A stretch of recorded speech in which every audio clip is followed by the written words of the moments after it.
ఈ క్షేత్రానికి వచ్చి ఈ కడపలో కాలు పెట్టి ఈ జగన్మాతలను చూడనటువంటి జీవుడు మరణం తర్వాత ఆయన ఆత్మ ధర్మాన్ని అనుసరించి వాడు ఏమైతాడో, ఎక్కడ అంతరపిశాచై తిరుగుతాడో, ఏ కుక్క శరీరమునందు ఆవాహనమై పిచ్చోడై తిరుగుతాడో. వేదనను అనుభవించాలంటే శరీరం కావాలి. ఒక చెట్టు మీద బేతాళ శక్తి అయి కూర్చుంటాడో, లేకపోతే ఒక పాడుబడ్డ బంగ్లాలో కూర్చుంటాడో, ఎక్కడ కూర్చొని రోధిస్తాడు ఆయన ఆత్మ. ఆ ఆత్మకు పరిపూర్ణత వచ్చేంత వరకు జీవుడు రోధించక తప్పదు. అందుకే మనకు కర్మకాండ ప్రవేశపెట్టారు ఆచార్యులు.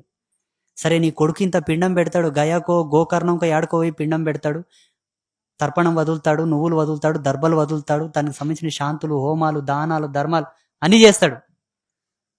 కొన్ని కర్మలు దాన ధర్మాలకు కూడా తెగవు, కొన్ని కర్మలు కర్మకాండకు కూడా తెగవు, కొన్ని పాపాలు, కొన్ని శాపాలు పిండ ప్రదానాలకు కూడా పోవు. అన్నింటినీ తన ఎడమ చేయి చిటికన వేలుతో ఇలా తొలగించేవాడే సద్గురువు. ఎడమ చేయి చిటికన వేలుతో ఇట్లా